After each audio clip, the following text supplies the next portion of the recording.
It's Monday, so with our mountain biking adventure from the weekend over, it's time to get back to work. And today, we're going to bond this bulkhead right here to the bottom. So we'll take off these clamps that we had holding it in place while the scarf joints set up over the last couple days.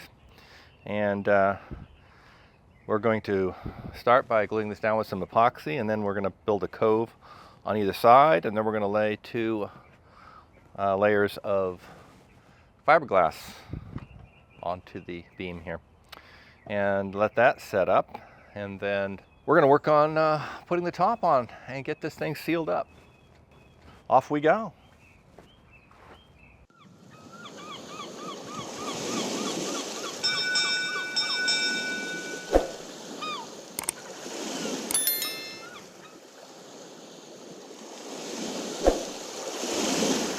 All right, time to pull Peel Ply.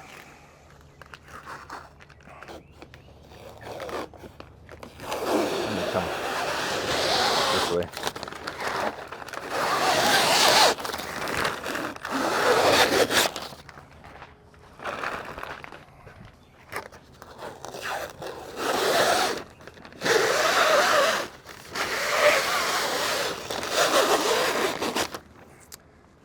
And so, why do you want to use Peel Ply? I'll tell you one reason.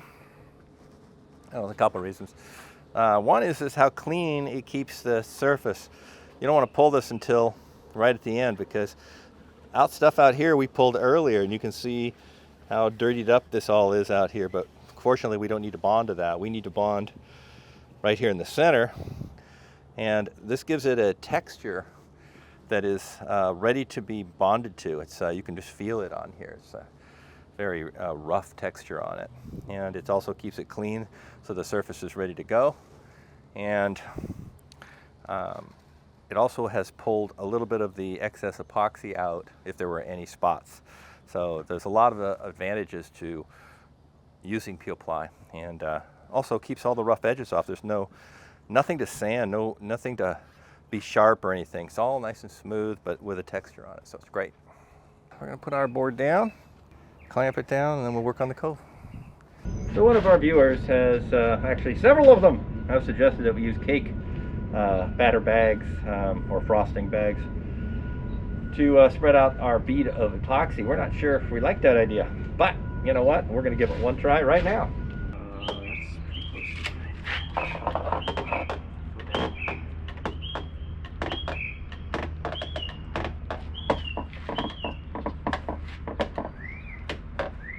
Okay.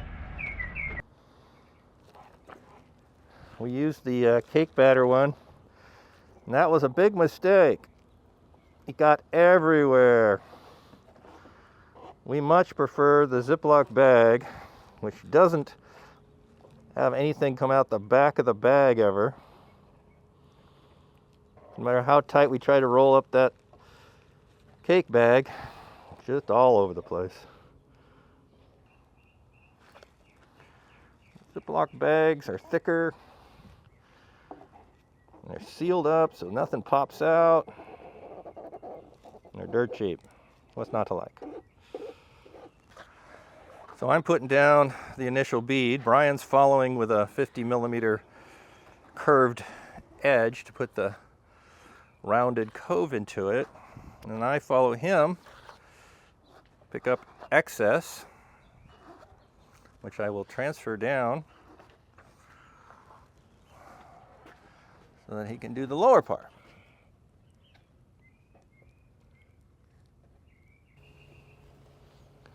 I want to get this clean as possible because we're going to be putting down the fiberglass layer momentarily, and we want to make sure that this none of this hardens up and makes a bad spot for the fiberglass to lay down.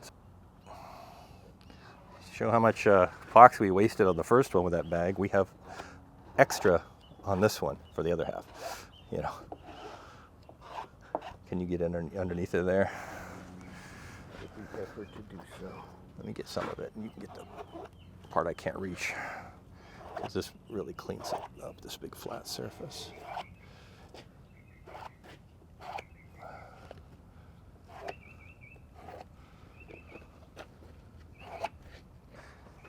All right, so we're wetting out the surface now with just straight epoxy, no thickener in it. And we're wetting the wood out first, and then we're going to wet the carbon below it. And then we're going to go back after the wood has had a chance to absorb some of this and wet the wood again before we put down the, in this case, fiberglass. This is a biaxial 450 gram fiberglass. We have our cove down on the first side here, and a layer of fiberglass on top of it, and Peel Ply on top of that. But we gotta do the whole thing over again on this side. So we got one side done, one to go. Our problem is that thing up there. It's gotten really warm now, so this one was in the natural shade caused by the bulkhead here, and so it didn't set up too fast. But this one is gonna set up 10 times faster. So we're gonna have to get some shade over here before we can do that. For July, end of July in Southern California, this is hardly a heat wave. It's pretty normal, but it's still really hot for doing epoxy work. So as you can see now, we've got some temporary shade here so that we can work on this. We're gonna let this cool off for a few minutes, and then we'll come back and hit it up. We're down to just rolling on the last piece of glass here, and then the Peel Ply. So this is just a quick get the bubbles out, and then we'll get the Peel Ply on here.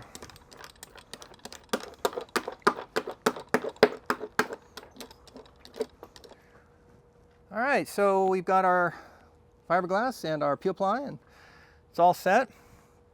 We're gonna leave this thing clamped down on here for 2 days. We want this to harden up very well before we start messing with the top and putting on the carbon fiber layer that goes on top of here, and the coves that go underneath of it, and the fiberglass that goes on top of that, to get the top piece of this done before we can sandwich and mate the top to the bottom. So we're gonna let this set up for 2 days, we've decided. So we'll do other things tomorrow on Tuesday.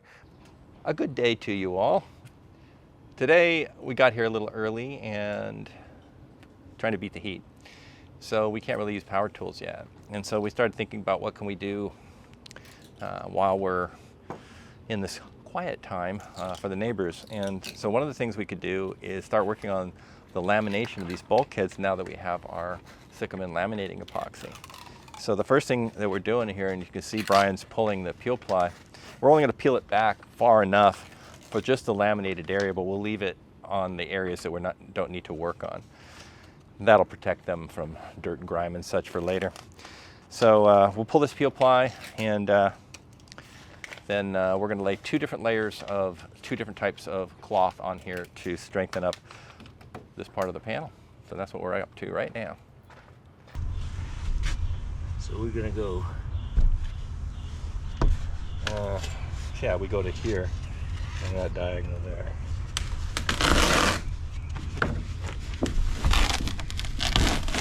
Oh yeah.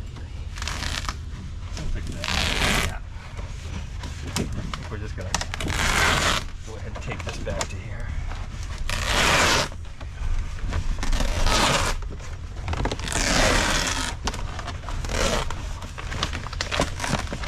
What about here? Yeah.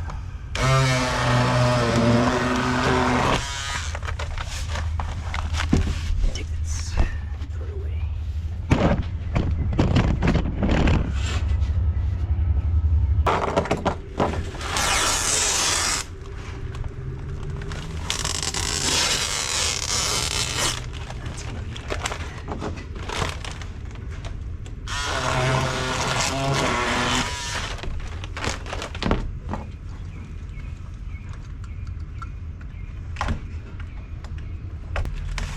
Say that and it went all the way.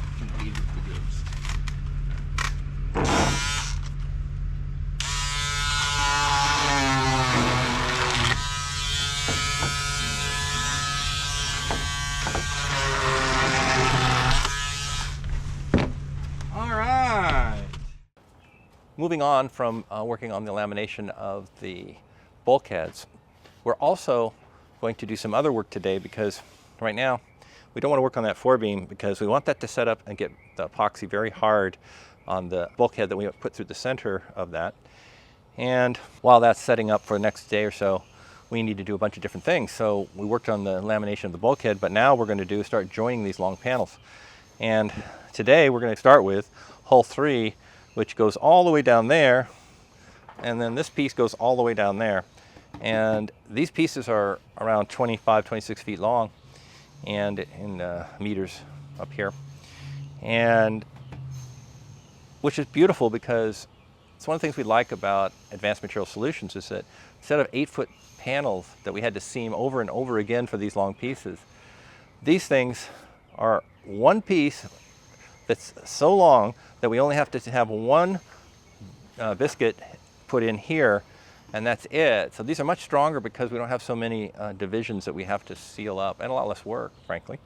So we are happy that we went with these longer panels that require a lot less biscuiting. So to start with, I'm going to take our router tool here, and we're going to set it to 22 millimeters of depth. That's half of the biscuit size that goes here. Brian's over there getting ready to work on the biscuit. He's waiting for me to finish filming. I'll route these out, and then we'll get this biscuit put in. And now there are 3 of these that we have to join on each side of the boat, on each the port end, one on the port, one on the starboard, so 6 total.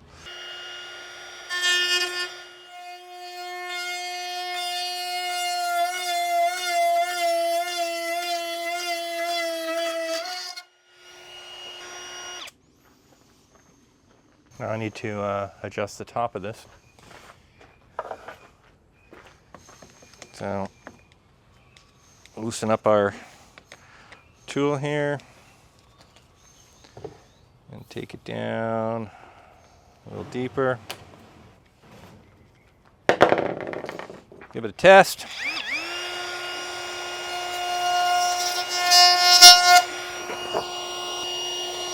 Pretty good.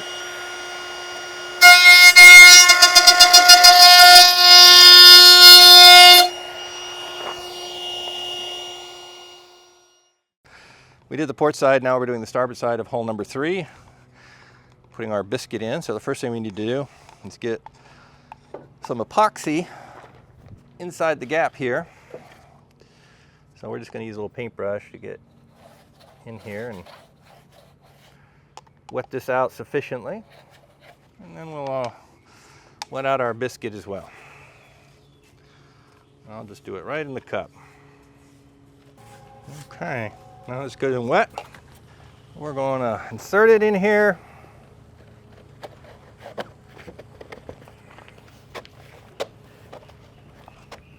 Make sure that it's all the way in. Okay. Now we'll put it in the other side. There we go.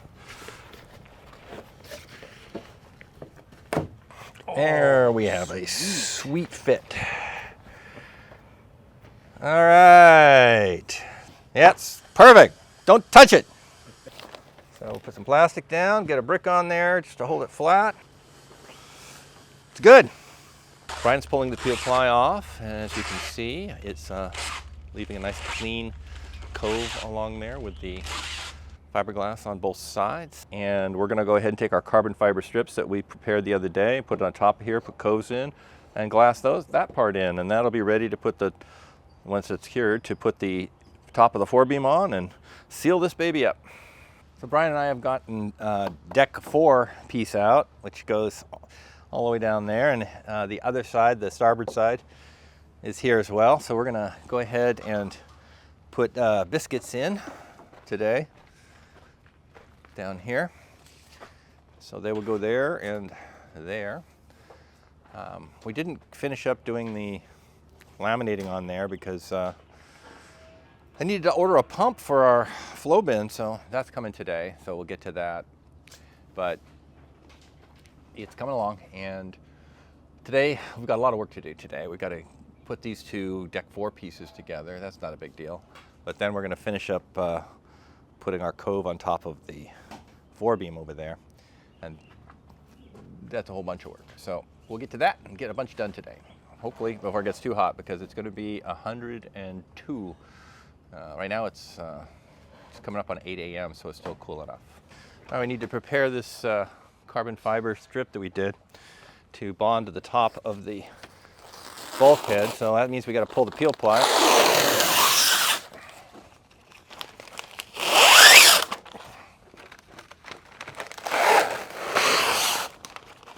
Sorry about the wobbly camera. Here, I'll move you over here. Be just as wobbly.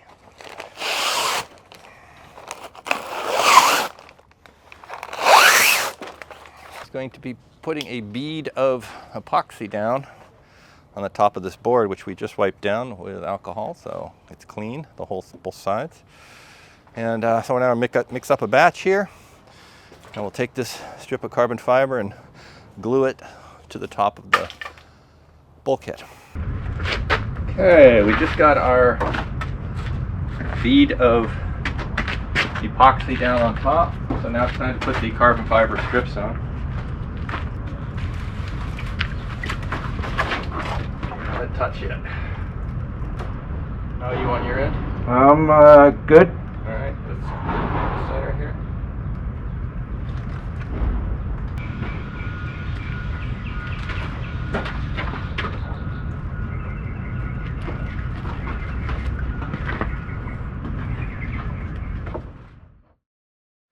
All right, so after we got the carbon fiber strip glued on top of the forebeam there, we've now put the top down onto it just so that it'll form to this, and we know that when it hardens, it's going to fit, because this is on here and it's all the way clamped down, fitting on both ends. So it's good to go, and now we'll let it set up, and then we'll get to the coves and the fiberglass tabbing and all that good stuff after this sets up for a while.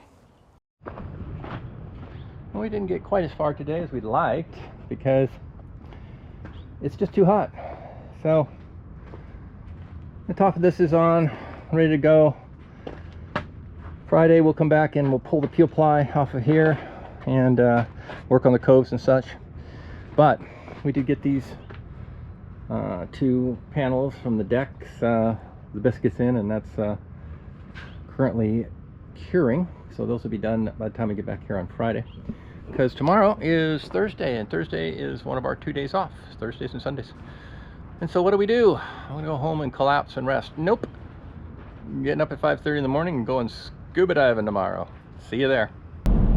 Our first view of the ocean today. As you can see, it's foggy here today, but the surf is shiny, and that's good for us.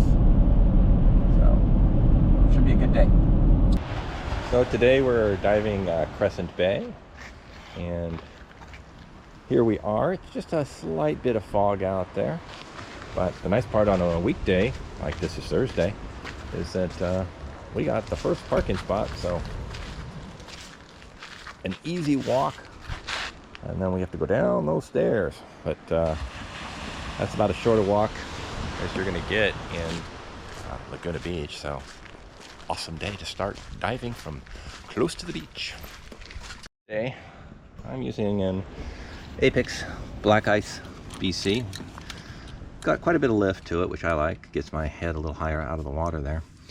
And then I use an Air 2 for both my filling of my BC and as a secondary air supply if we need one. And for my primary regulator, it's a Sherwood SR2. And it's got a nice adjustment right here, so I can adjust the airflow, and it's a very small regulator and light on your mouth, so that's nice. And then up here you can see that this is a wireless transmitter, and that's attached on the regulator, so I don't have to have a high pressure hose. And I'm using a high pressure 100 cubic foot cylinder here, steel. Now when we get to our boat, I've already got tanks for the boat, and we won't be taking these with us, because on the boat we're going to have our own compressor, and we're going to have to fill our tanks, and we don't want to use high pressure cylinders because it's just really hard for a smaller compressor to get up to those high pressures. So what we did instead is we're going to go with low pressure cylinders that are more like 2400 psi, and in bar, I'll put that up here. And 2400 psi is just a lot easier to pump to. And all it really means, though, is those steel tanks are going to be a little fatter than these higher pressure cylinders are. But since we're going off a boat, we don't have to carry them up and down along flights of stairs and stuff. We just chuck them off either the back of the boat or our tender. It's not any big deal for the tanks to be slightly wider and slightly heavier. But low pressure will allow us to pump them quite easily with a small compressor. And then for a camera rig, this is my GoPro Hero 11 right here in a waterproof case, because GoPros are only good down to 33 feet, but we go deeper than that. We'll probably get to maybe 60 feet today. And then my dive computer is attached to a 3D printed piece here on the camera rig. And so that way I'm always looking at both my camera and my readout from my dive computer right there, because it's right in front of me. And this wireless thing I showed you earlier transmits the air pressure to this computer so that I can see my tank pressure all the time. And then there's two dive lights here that are currently tucked in, but they'll adjust out into a wide stance once we get out there. So it's a very compact rig, and it attaches right onto my BC so that while we're doing surf entries, as you'll see in a minute, I don't have to hold this. It'll be attached to the BC. That leaves my hands free to do other things like put my fins on and such like that. All right, ready to go. Got my camera strapped onto my chest right there. Everything else hands free. Let's go dive. That's Seal Rock out there, and out there in the fog is Dead Man's Reef, and what we dubbed University Reef because of all the different kinds of schools of fish we see out there. So let's go see what we find today.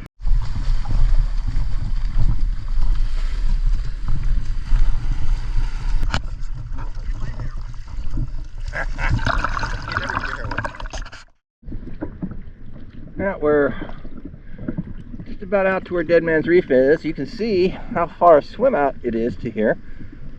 It's quite a jog from the beach in there, where you see the lifeguard towers where we started from. So I've got some marks over here with Seal Rock and somewhere on shore that gives me an idea where the beginning of Dead Man's Reef is, and that's where we're at right now.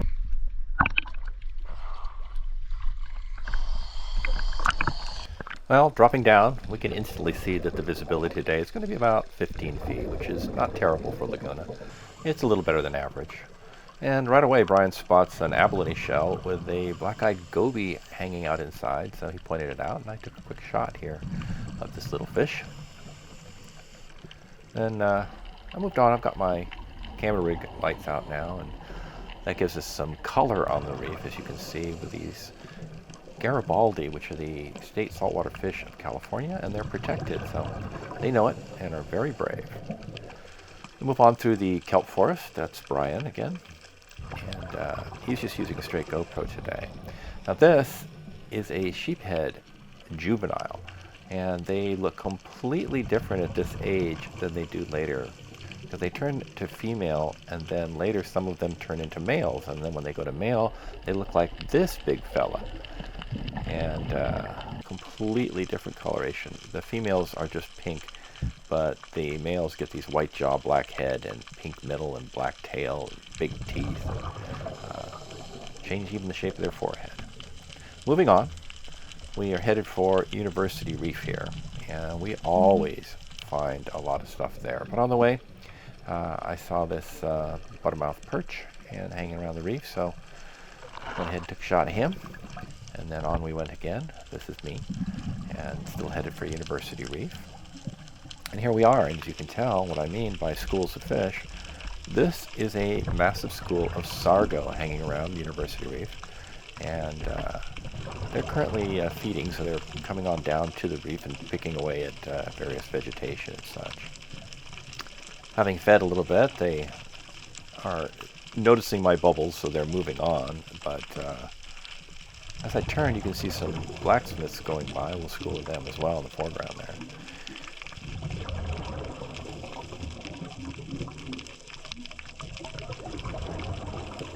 I followed the sargo for a moment here, and the nice part is when they went off into the gloom there, I turned and there was a school of barracuda just a few yards away, again on University Reef. And so these are long, skinny fish built for some speed. But they were being lazy today and moving along at a fairly gentle pace that let me get up pretty close to them. I'm actually closer than it looks because I'm using a wide-angle lens. So the camera got within maybe 3 feet of the school here. So they weren't very skittish and quite comfortable with a diver around. And here is another school of Peel Ply mixed in with Sargo, mixed in with blacksmith, all massing around this reef area. There's just one specific reef that has all of these schools on it. But enough of fish. We moved on down the reef into the following Dead Man's Reef, and I'm just here looking along for little things to look at. There's so many little creatures and different types of life, including lobster. And this guy was down in a crack, so I took a quick shot at him. And we also have sponges, and this one was quite large. I'll put my hand here so that you can get some idea how big a sponge that thing is. But that's a large sponge. Moving on, I'm looking around to see what I can find. And notice we're heading into a kelp forest. You can see it quite dense at the surface. And this stuff grows fast, 2-3 feet a day. And so when the temperatures are right. And so we love swimming through these. And a lot of life likes to live inside of them. But just on the edge, I found this ray. And he let me get up pretty close to him here. But then this calico bass disturbed him, and off he went. Now I headed for shore. And of course we swim in, so we don't have to swim on the surface that long swim. So Brian, tell everybody what you saw. Octopus, lobster, fish. Fish, lots of fish. Lots of fish. Caught a lobster. Oh yeah? Got away from me though. Of course. And just so you know, we can't keep them if we just catch them for fun. This is a game preserve here in Laguna, and so can't take anything. So. Except one thing, you can take video, and we did that. After our scuba diving adventure on Thursday, back to work on Friday. Finally Friday. And we're going to get that cove put up underneath of here right now. We'll do one side at a time. Takes about 30 pumps to do just half of this, so Brian and I will each start from one end and meet in the middle. It's about 7 in the morning, so it's pretty cool still right now. Just a second. I'm going to start mixing fibers here. We're going to go a little bit thicker than we normally do because it's up underneath in here. We don't want it to sag down and run. So we're looking for peanut butter, so you shouldn't run at all. So that's about right.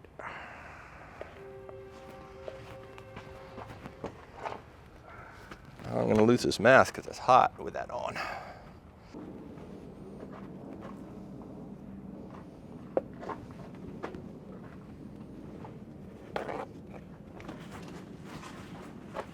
So we got the top cove on up underneath the carbon fiber lip. We had to create our own little spatulas for doing that to reach in there. We get up underneath it there like this and smooth along here. But it's very tight, so that was a little tricky, but it's on now, and we just got a little bit of cleanup to do on it, and then we'll move to the other side. All right, it's time to put on our piece of fiberglass. So first we're going to roll on some epoxy, not thickened at all, and this time the wood's already been coated from the previous. So we don't have to put a coat of this on, wait for it to soak into the wood, and then another one. Since it's already been coated, one should do it. It won't be soaking into the wood anymore.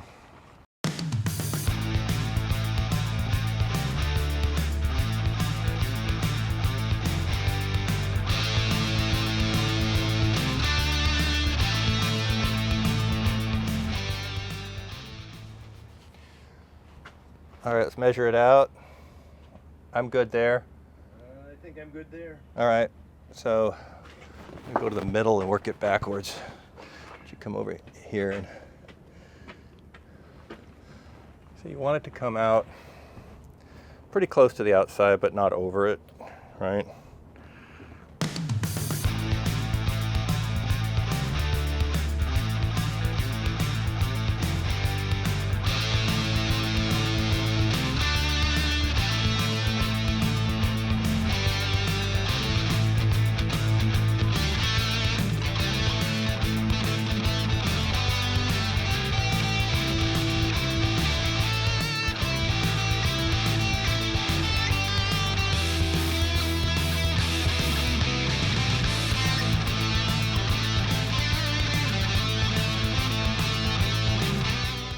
As you saw, what we just did here is we did the top and the fiberglass on this side, and now we put this top on here and clamped it back down again because this side's going to set up hard before we have a chance to finish the other side, and we want to make sure that it's still conforming to the shape of this. Then we'll pull off and do the other side and clamp this back on yet again. So while we're waiting for the Forebeam part to set up over there, they are working on joining hole 2, which is a large one that goes down the side of the hull.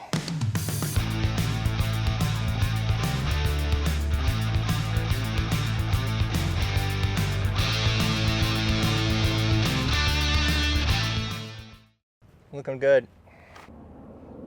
Well, we've been defeated again by the heat. It's going to be another 102-degree day today, and it's 10:45. It's not that warm quite yet, but the Forebeam, which is over there, is still setting up, and we want to leave it, the top clamped down on it for at least another hour.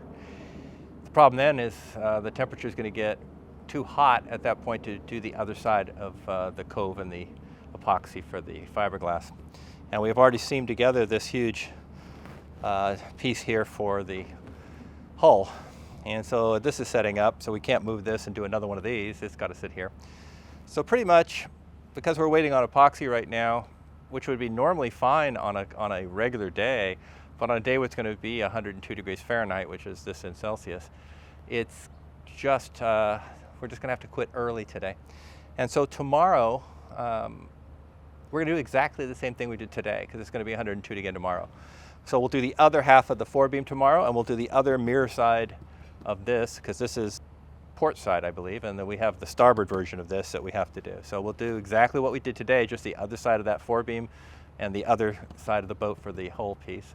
And so we'll quit again early tomorrow because it's 102. The good news is, if there's any good news on that, is that the Sunday is the last super hot day, and then it's going to start coming down.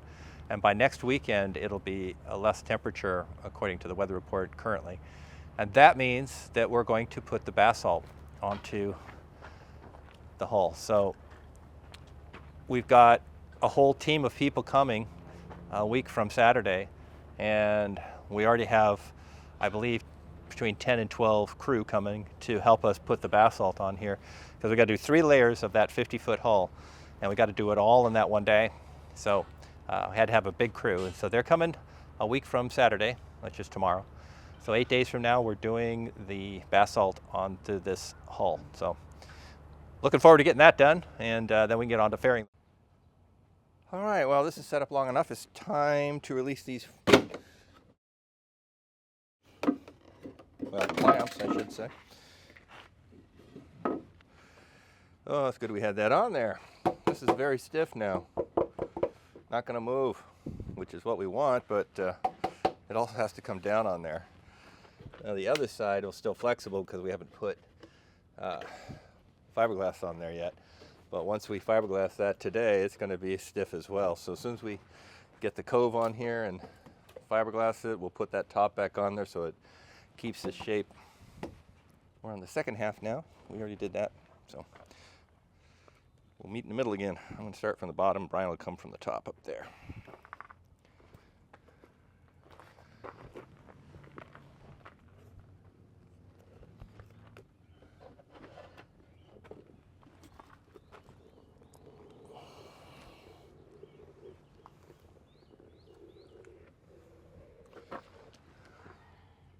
All right, so we're spreading on our layer of epoxy on top of the new Cove, and of course on the carbon fiber and the bulkhead. And we'll get our strip of fiberglass on here momentarily.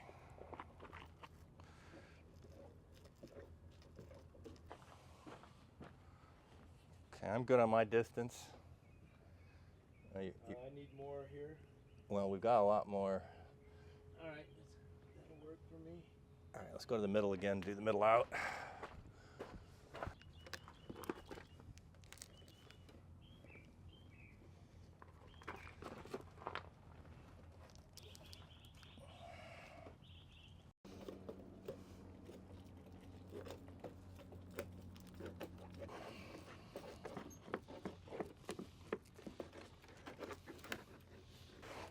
Quick wipe here, and we're going to put the top on this thing.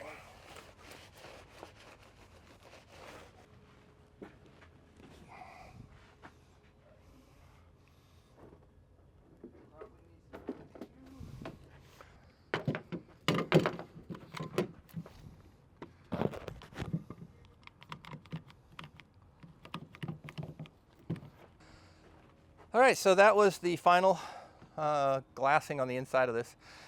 And we've got it all clamped down on the ends in the middle here. It's all flush all the way along.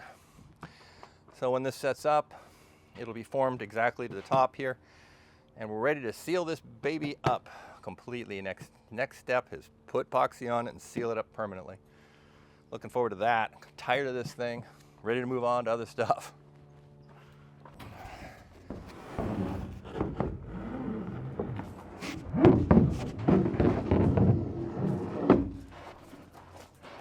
All right, so this, I go in first. Am I past the end of the boat? I don't know. I'll go slow. I am.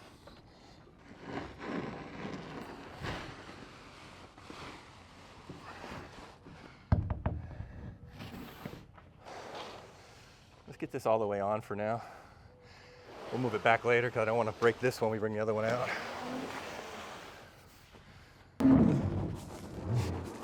Okay, but you go in first this time. Wait, whoop, whoop. There we go.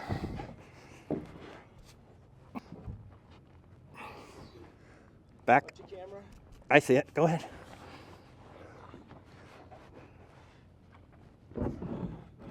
Okay, come around the other side. Catch it.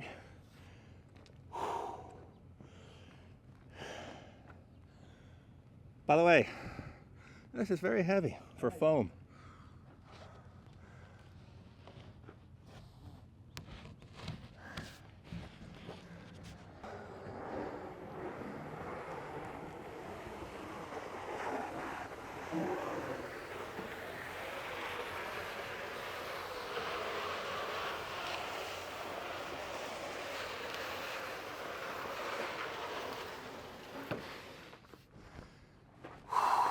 So, I talked about the benefits last week or this week, I think, of these 27-foot long panels that we don't have to seam them so many places.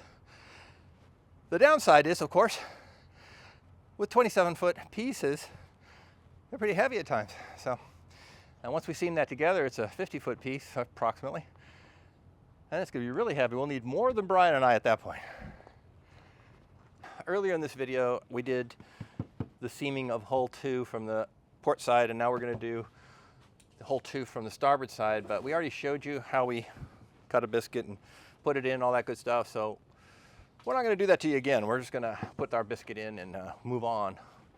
So, speaking of moving on, this is the last thing we're doing on Saturday, which is the last day of each video that we shoot. So, this will conclude this week's construction portion of the video. But Marianne, the Admiral, has a few things to say at the end here, so stick around. So we had to make some changes to our giant ice chest for the epoxy because the pump sticks up, as you can see, and we don't want to have to extract that pump every single time out of the epoxy. That would be messy. So instead, we made a hat. And this just goes over the top, and that'll keep the cool area and cover our pump. And then when we need to pump out, we can just take the cap off and crank the pump. I may actually have to get a drill of some kind to help us with that, because there's quite a bit of cranking to pump enough epoxy, and there's so much in here that it might be worth getting a large enough drill to turn that. So we'll look into that in the future. But this week, it's been a lot of work. Yep, over at the lot, we've been working on the Forebeam, which is the hardest part of putting this kit together. And as you can see, we've done this through many of our videos. Yep, and it's not just us telling you that it's the hardest part. Schionning told us that, well, they technically said that building the canoes and the Forebeam were the two hardest parts. But for us, due to all the troubles we've had with the wood and such on the Forebeam, it is by far the hardest part. And we're nearly done. Next week, I promise you, that thing's gonna be finished. And that means carbon fiber all wrapped on the outside, everything. All done, finished. And we can put it aside and get back to it later when we install it between the hulls. But we got it done as far as what we wanted to accomplish on the Forebeam this week, so we're happy enough with that. And of course, we took a nice break and had a great scuba dive, so that was fun. All right, well, thank you all for watching this week's video. We appreciate you taking the time and joining the Admiral and I and Brian as we work on the boat. And thanks to our patrons who are supporting the making of these videos. And as long as we have our patrons, we're going to keep making the videos. So thank you very much. And don't forget to like and subscribe and click on the bell icon to be notified of our next video. And in the next video, not only will we completely finish that Forebeam, we're going to put the basalt on that port hull as well. So show up for that video because it's going to be interesting. See you then. Bye. Bye.